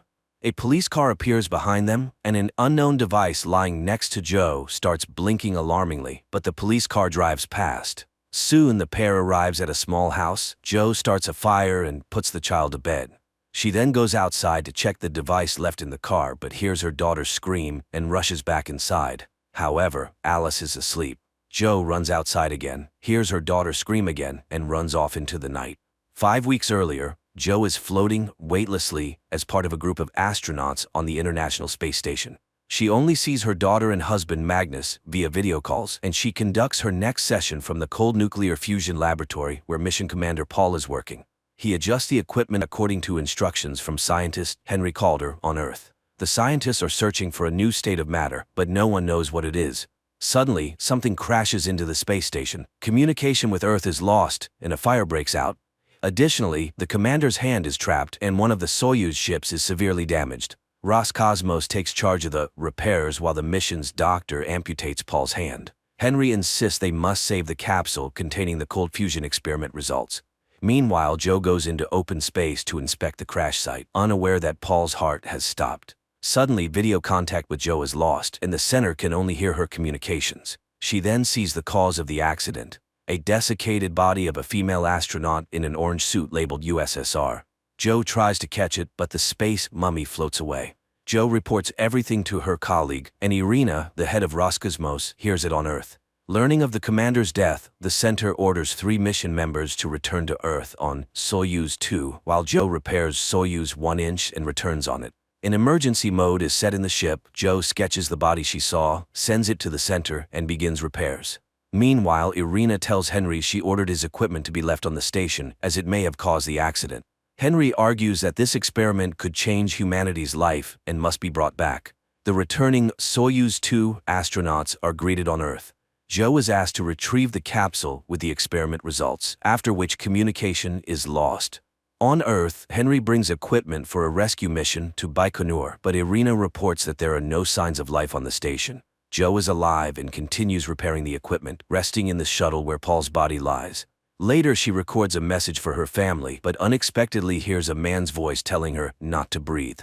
She flies to the laboratory door and, opening it, sees Paul reaching out to her. Joe shakes his hand, realizing it's the commander's severed limb. Meanwhile, on Earth, Henry pulls strings to send a rescue mission to the station, avoiding questions about his twin brother. At this time, his twin brother Pat Calder is on vacation on a cruise ship, answering a journalist's questions about his spaceflight and snapping at her for confusing him with his brother. Joe restores the power supply of Soyuz 1 and returns for the cold fusion capsule. She records a final message to her family and launches the shuttle. Unexpectedly, the automatic detachment doesn't work. It must be done manually from inside the station. Joe, in desperation, punches the console as a shadow approaches the inner control panel and the system activates. The shuttle heads to Earth, where Joe is presumed dead. The module soon lands in a deserted steppe where rescuers find Joe and help her out. She is placed on a stretcher and taken to a helicopter. However, Alice rushes to her, and Joe happily embraces her daughter and husband, who seems to doubt his wife's genuine joy at seeing him. Henry retrieves the capsule, and Joe is taken to the helicopter where her family is already seated. But suddenly Joe finds herself alone in an empty vehicle. Then everything returns to normal. She decides it's due to stress. She speaks to her daughter in Swedish, but Alice doesn't understand her. Meanwhile, Henry rejoices over the successful quantum mechanics experiment results conducted on the ISS. Joe recovers after the flight. One day at a press conference, she expresses condolences to the widow of the deceased astronaut Paul, but the woman's name turns out to be different. Henry demonstrates the experiment results obtained on Earth. His assistant is sure this is only possible in space, dismissing it as a glitch. At Baikonur, an investigation into the tragedy begins. The commission reviews orbital recordings. When Joe mentions the object that caused the accident, a Soviet female astronaut's body, no one believes her since there has never been a report of a missing female astronaut in history. Later, Joe receives vitamin tablets she must take daily. She tries to get closer to her husband, not noticing he seems to avoid her. Alice also keeps her distance from her mother. The next day, Joe faces the commission again, which tries to convince her that the station collided with an orange garbage bag. After the session, her boss, Frederick, tries to hug her, but she steps back in confusion. He doesn't understand why she has forgotten everything between them. Scared, Joe returns to her husband in tears, confesses her love, and they become intimate. Meanwhile, Henry tells Alice about a thought experiment in quantum mechanics called Schrödinger's cat. Scientists believed the world was governed by classical physics laws until geniuses like Einstein discovered that the same substance could exist in two forms. For example, a particle is black in one world and white in another. Between worlds, there is space where the particle is both black and white simultaneously, refusing to choose until observed. Henry invented equipment for the space experiment and discovered something, but it seems unwilling to come into the light. Magnus confesses his wife has changed completely. Henry comes to thank Joe for saving the capsule. She recalls he worked on the Apollo mission, and the old man warns that people who go through the space often change. Later, the team goes to the memorial alley, and Joe shows friends a photo of the spacesuit she saw in space, but she's told it's Irina, the current director of the Flight Control Center. The colleagues reach the tree planted by Commander Paul before the flight and lay flowers. When Joe is alone, she suddenly sees Paul, who tells her his heart is still hanging in space. After this, Joe acknowledges the commission's correctness and retracts her initial testimony. Her family heads home, where Joe notices some inconsistencies. For example, the car is blue, but Joe remembers it was red. The family congratulates Joe on past Christmas and her birthday. She jokes and laughs, though Magnus admits he believed their marriage was over. The next morning, Joe walks around the house and suddenly sees a piano. She sits at it and opens the sheet music. In the evening, Joe again notices her daughter doesn't understand her Swedish, though the girl spoke it fluently before the flight. Magnus admits he knew about her affair with a colleague, Frederick. This perplexes Joe as it's not true. Henry recalls a formula where the main stress relief component is lithium-7. Joe visits a psychologist who prescribes her the antidepressant lithium. Henry notices her and invites her to see his laboratory, where he talks about astronauts who heard non-existent sounds and smells after flights. But this is kept secret. Then Henry reports to the management that using laser and magnets in the cold fusion laboratory, he obtained an image identical to the one from the quantum physics experiment on the ISS. He tried to capture the moment when a substance exists in two different states simultaneously. The same experiment with Schrödinger's cat, which can't be determined if it's alive or dead. But only Henry sees the results. Apparently, this is the observer effect, where the experiment influences the experimenter. Joe approaches the piano again and starts playing this time, scaring herself because she never knew how to play. The next day, Joe compares the vitamins she received at Baikonur with the prescribed medicine and finds that both contain lithium-7. Suddenly, she sees two workers and hides in an office, finding a list of astronauts. Each name has a letter, and checking those under B, she discovers they were all prescribed lithium-7 and experienced unusual things. Meanwhile, the workers enter the office, ignore Joe, and start stacking folders on a cart. She tries to get their attention, but seems invisible. Joe approaches a man closely. He screams and disappears. Joe is alone in the office again.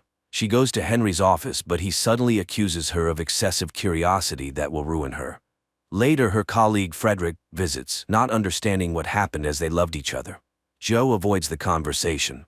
At home, Joe finds a package with tapes on the table. It turns out the Marine Observatory workers, unlike the Flight Control Center, heard her calls from space and recorded them, now sending them to her. Joe plays the tapes and hears her voice when Alice comes downstairs and sees a room filled with mourning people. Live astronaut Paul with his family, and Joe's portrait in a mourning frame at the center. She screams, but her father carries Alice upstairs, where his wife admits all her pills are neuroleptics, meaning she's been intentionally habituated to them.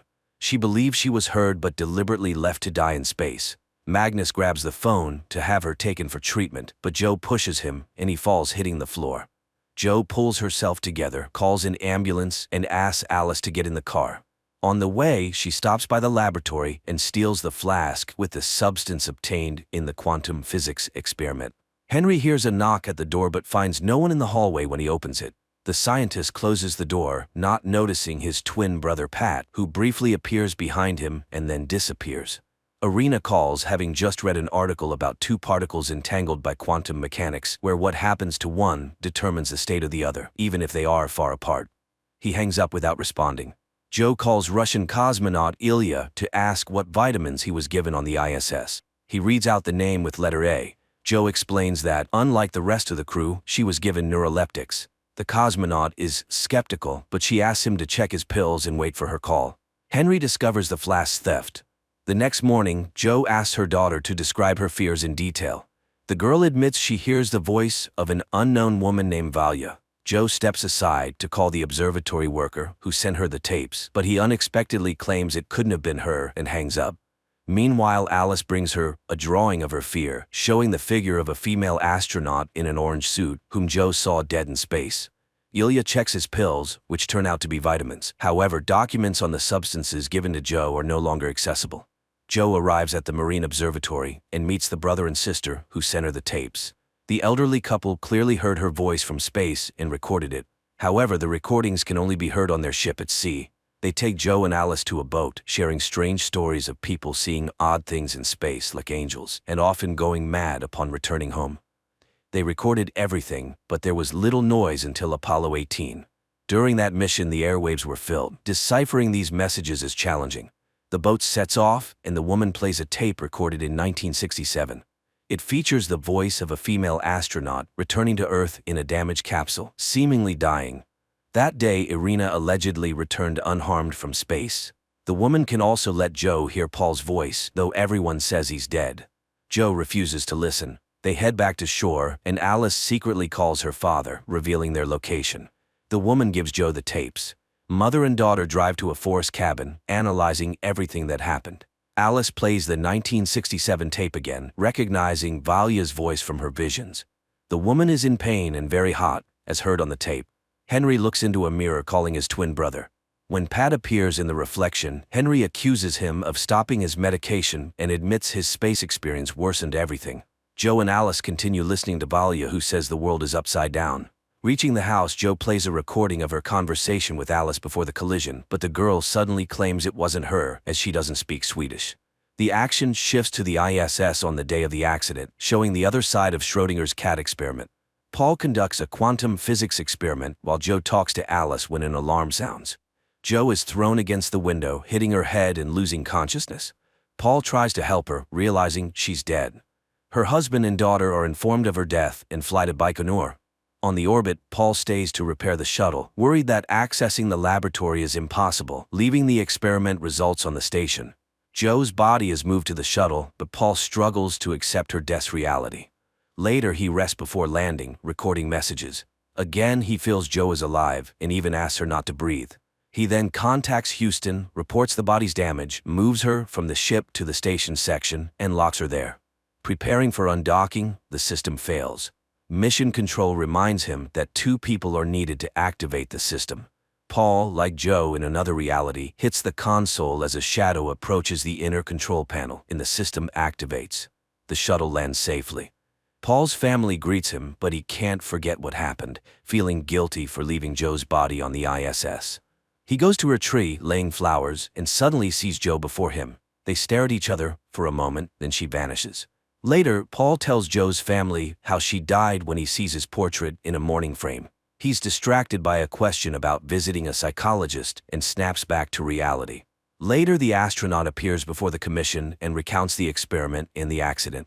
Suddenly, the crew members object. They know nothing about a quantum physics experiment. That project was closed 12 years ago, and the order to leave Joe's body in orbit, it was his decision, not an order he received.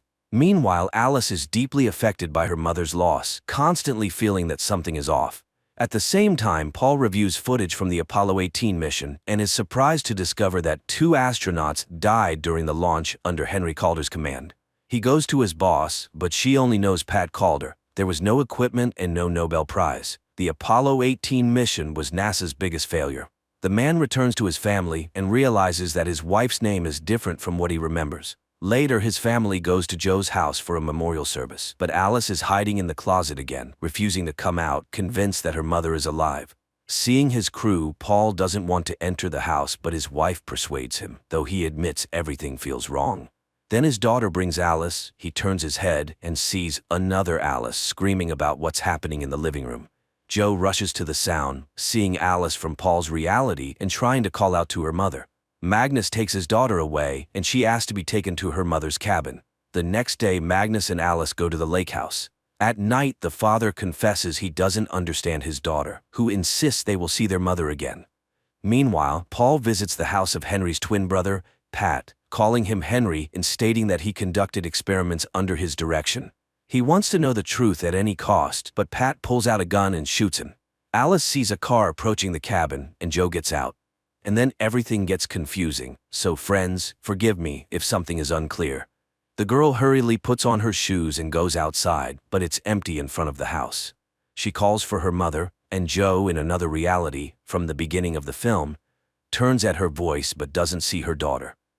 Alice returns to the house, puts on a coat, and goes out into the night with a flashlight. Joe distinctly hears footsteps passing by, but sees no one. They wander around the same place, shouting, hearing voices, but not seeing each other. In her reality, Joe and Alice sit in the cabin, listening to space recordings again. The girl admits her memories are different. Firstly, she doesn't speak Swedish. Also, her mother said Paul conducts experiments in the lab. The problem is the mother remembers nothing about this lab. She explains that the merging of 2 different realities is the result of a quantum experiment aiming to capture superposition, the moment when one thing exists in different places simultaneously. The girl suddenly confesses she feels Joe isn't her mother. Meanwhile, in another world, Magnus, accompanied by Henry and the police, heads to the lake house to retrieve Alice. Joe, stepping out to check the device, hears Alice's scream from the snowy field again. But her Alice is sleeping in the cabin. Joe runs outside again, heading towards the scream.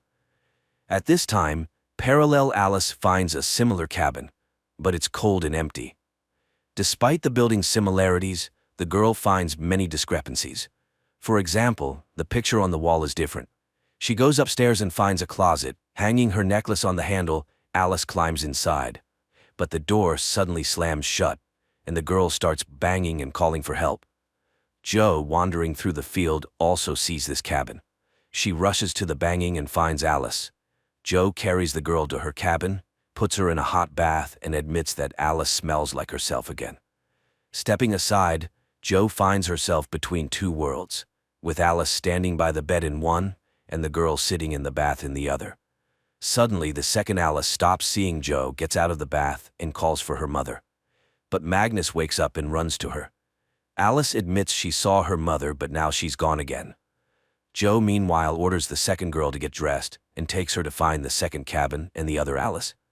Magnus's car is stopped by a blocked road, but the police inform him that a bulldozer is on the way.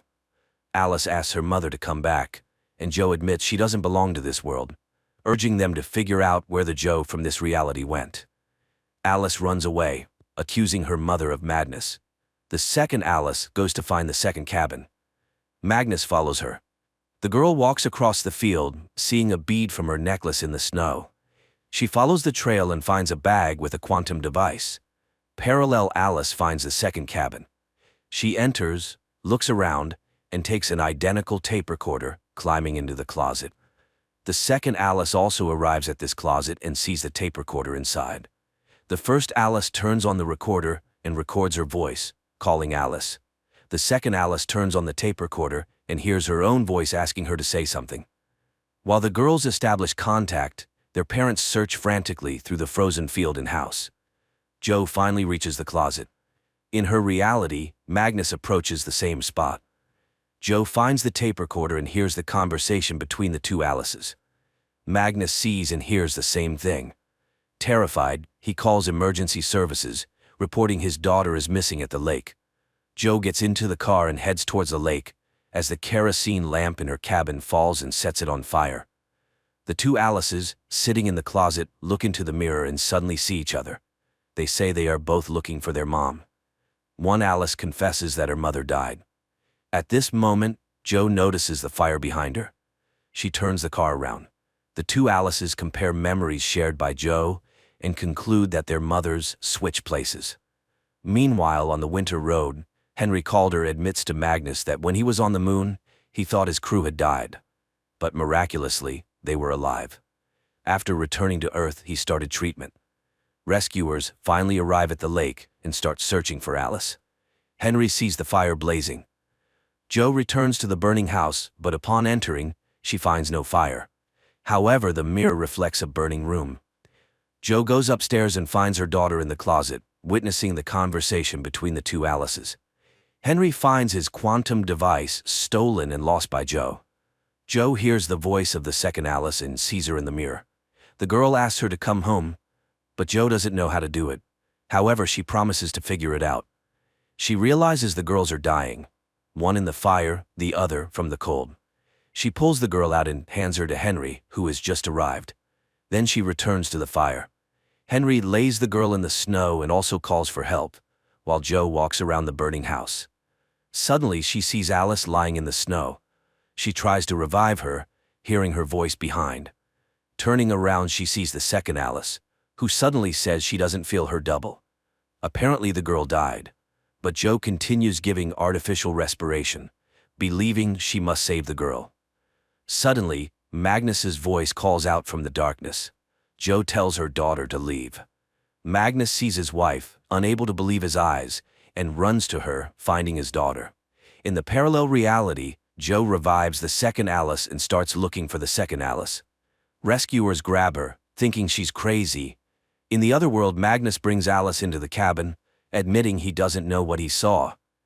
The injured Alice lies under an IV and suddenly hears a female voice promising to take her to her mom. The girl wakes up, seeing her father, who says Jo left with Irina. In reality, Jo is taken to a psychiatric clinic. Henry finds the tape recorder and listens to his report, discovering his colleagues are alive. He smashes his quantum device, destroying the experiment results. Magnus brings Alice home, and the girl says her mother is dead, her body still in space. Also, there is another Alice. Magnus tries to convince her that mom is alive, just not well right now. Meanwhile, a piano is brought to Jo's room. Henry is arrested for attempting to kill Paul and murdering a journalist on the ship. He requests his DNA be compared to the person who lived where Paul was shot. He's not Pat. The accuser suddenly says both men are actually the same person and shows a book written by Pat.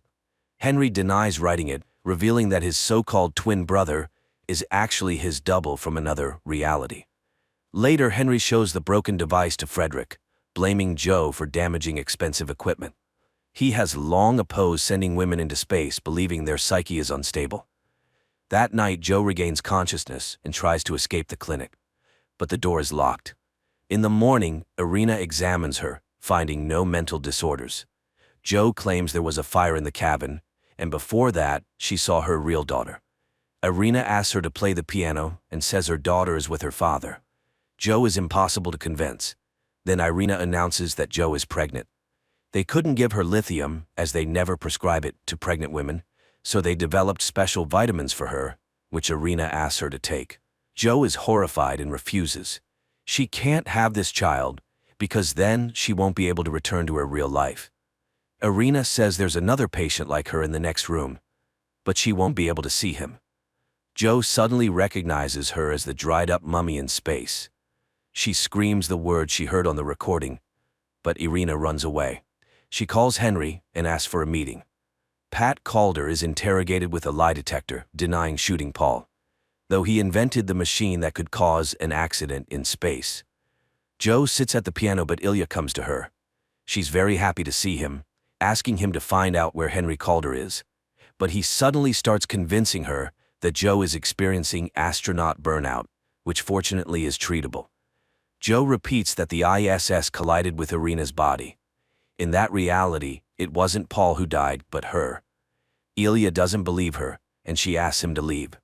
He says goodbye and secretly slips a key to her door, signaling that the room is bugged.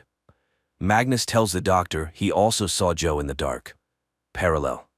Magnus says he wants to get closer to this new Joe. Irina meets with Henry.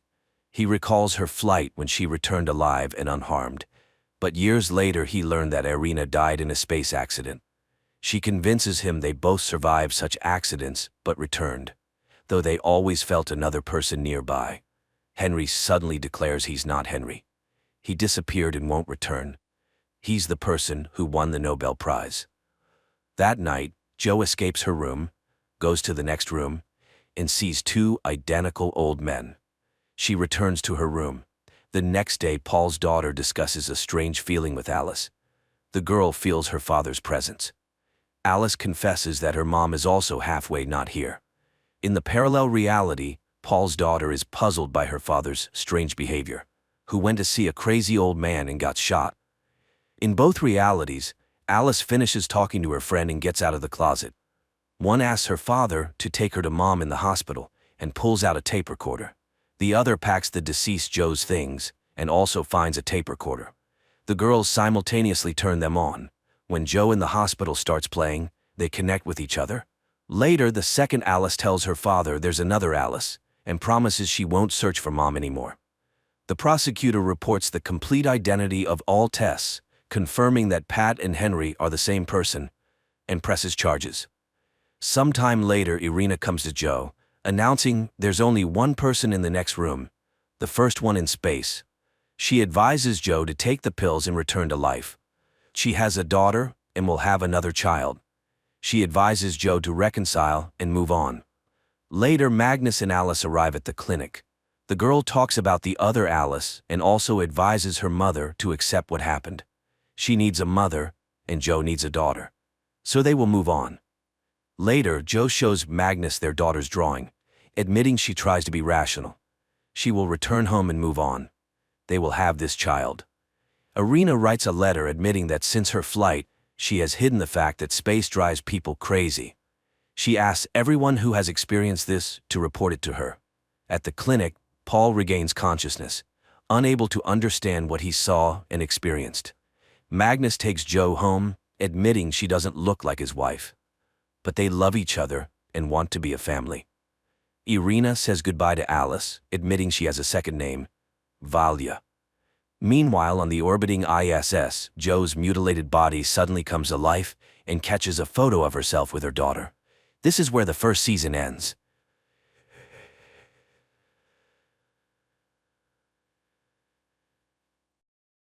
The story begins with a gripping and mysterious scenario. Ethan, a Secret Service agent from Seattle, regains consciousness in a forest after a car accident. Sporting a bruised face and feeling disoriented, he manages to make his way through the pine forest and finds himself in the seemingly peaceful town of Wayward Pines, Idaho. His appearance in town draws curious looks from passers-by, and upon entering a restaurant and collapsing from exhaustion, he learns from a waitress where he is. Ethan wakes up in a hospital bed in Wayward Pines, where a nurse named Pam tends to him, explaining he has minor injuries from the car accident. Distressed, Ethan inquires about his partner, Stallings, who was with him during the accident, only to learn of Stallings' tragic death. When he asks for his cell phone and belongings, he's advised they're at the police station, but he's encouraged to rest instead. Despite being the only patient in the hospital and against Pam's advice, Ethan leaves to go to the police station. There, he finds he can't access his belongings during the day, leading him to a nearby bar. Meanwhile, Ethan's boss Adam informs his wife Teresa that Ethan has been in an accident, but they haven't found his body yet. At the bar, Ethan borrows a phone from a waitress named Beverly to try and contact his family, but fails. Beverly empathizes with his situation, and it gives him her address in case he needs further help. He tells her his identity and that he is looking for two fellow agents, Evans and Kate, who is also Ethan's lover. Later, he notices her note mentioning the absence of crickets in Wayward Pines. On his way to the motel, he hears cricket sounds, but they are coming from a hidden speaker. The next morning, unable to pay for his hotel, Ethan visits Beverly's address only to find an abandoned cabin with the decaying body of Evans inside. Returning to the police station, he encounters an indifferent Sheriff Arnold who denies having Ethan's belongings and is unresponsive about the body. Ethan's attempts to make phone calls again prove fruitless. Back at the bar, Ethan finds a new operator and Beverly's mysterious absence. After an argument, Ethan is knocked unconscious. He wakes up in the hospital once more, this time restrained. Dr. Jenkins, a psychiatrist, insists on performing surgery due to a supposed blood clot. Despite Ethan's protests, injected with a sedative, he's left in the operating room. Surprisingly, Beverly rescues him, and together they knock out Pam and they escape the hospital. They reach a secluded wooden house where Beverly shares her own experience. She reveals she arrived in Wayward Pines in 1999, searching for an escape for a year. She also tells him she and Evans tried to escape, but he was killed. As Ethan falls under the sedative, he tells her it is actually 2014 now. Ethan wakes to find Beverly gone. Adam and investigators in Seattle are puzzled by the lack of evidence indicating Ethan's presence in the car during the accident. Meanwhile, in Wayward Pines, Ethan spots Kate, the other missing agent, at a nearby party. She appears older than he remembers, and Ethan cautiously follows her to a house that she enters with a man named Harold. When Ethan confronts Kate, she denies knowing him and warns him about the town's extensive surveillance with cameras and hidden microphones. Shockingly, she reveals she has been living in Wayward Pines for 12 years, leaving Ethan bewildered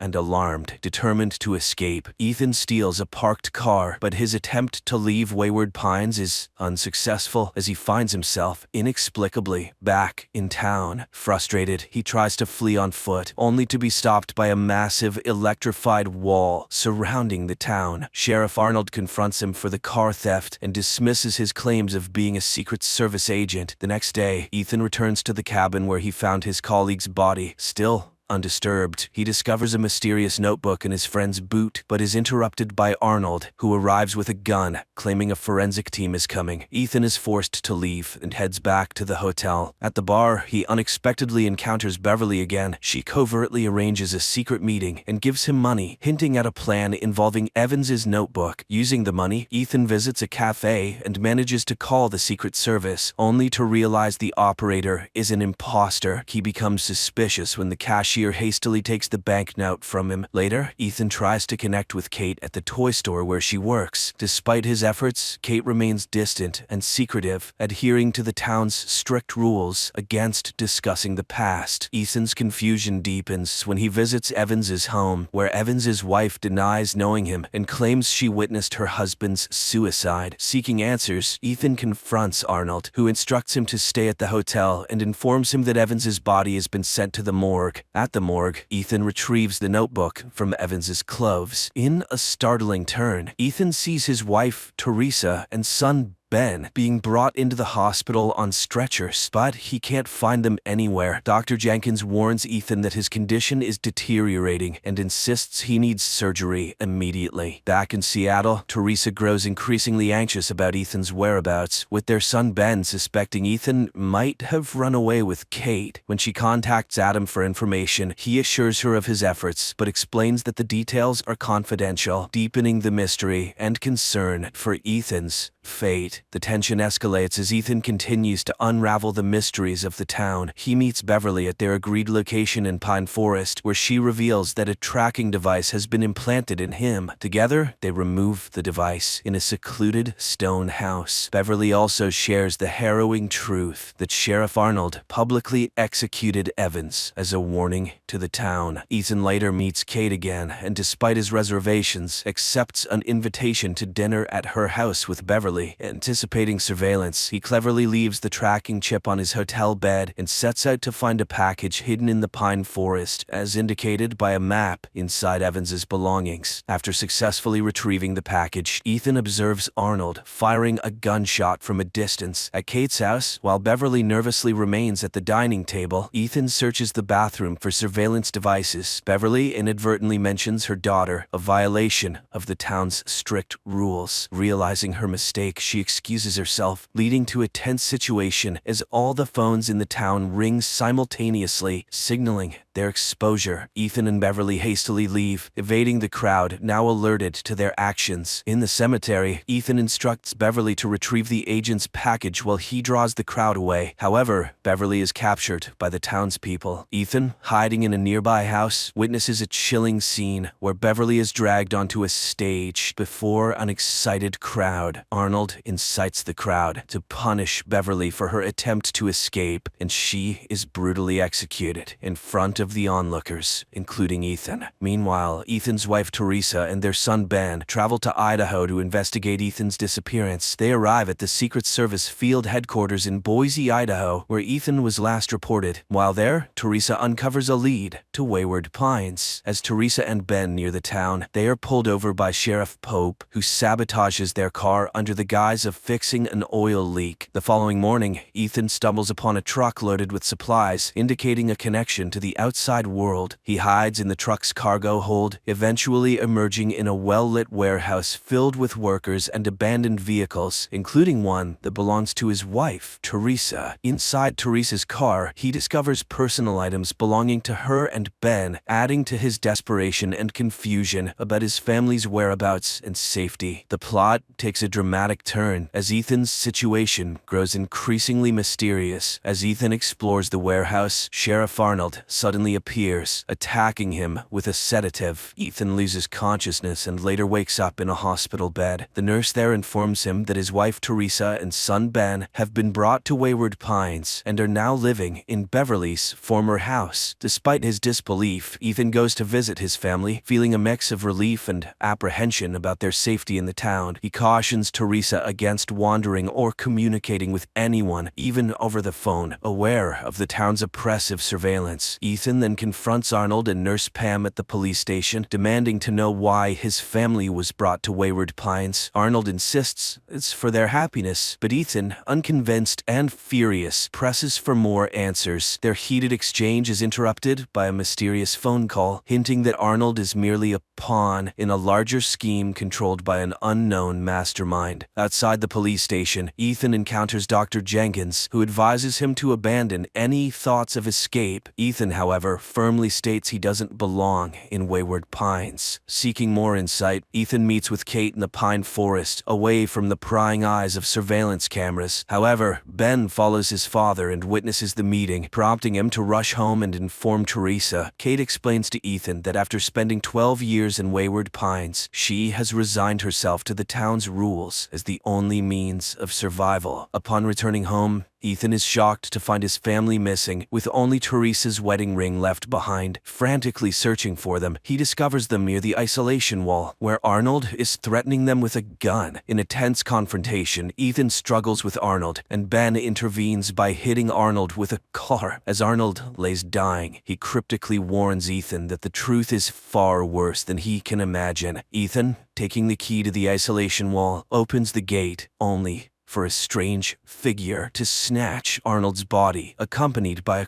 creepy noise. Ethan quickly closes the gate and escapes with his family. Back at home, the family is deeply shaken. Ethan advises them to pretend to lead a normal life while they plan their escape. The next day, a mailman delivers a letter to Ben, welcoming him to Wayward Pine Academy, along with a uniform. Ethan, in need of a gun, visits the police station only to encounter the mayor, Brad, who warns him to follow the town's rules and avoid asking questions. Ethan is also congratulated on becoming the new sheriff, complete with a cake and a newspaper announcing Arnold's retirement. Reluctantly, Ethan plays along. Meanwhile, Ben attends Wayward Pine Academy, where he meets his teacher Megan, who is also the mayor's wife and a therapist specializing in molding the children's minds. Ethan, continuing his investigation, discovers hidden files on the town's residents, nudging him to delve deeper into the secrets of Wayward Pines. Soon after, the tension within the town continues to escalate. The residents capture a man named McCall, who is accused of spreading harmful ideas on walls. Nurse Pam pushes for a public execution the following night, but Ethan, now acting as the sheriff, strongly opposes it. In his office, Ethan interrogates McCall, but is interrupted by a phone call, leading him to reluctantly agree to execute McCall the next night. That evening, Ethan's son Ben sneaks out with his school friend Amy, indicating the younger generation's growing curiosity and defiance. Meanwhile, Ethan and Teresa have dinner at a local restaurant with the mayor and his wife Megan, where other town residents, including Pam, Kate, and her husband, are also dining. The celebration for the new sheriff follows, during which Pam takes the opportunity to congratulate Ethan, but also stresses the importance of upholding the town's strict rules. Ethan,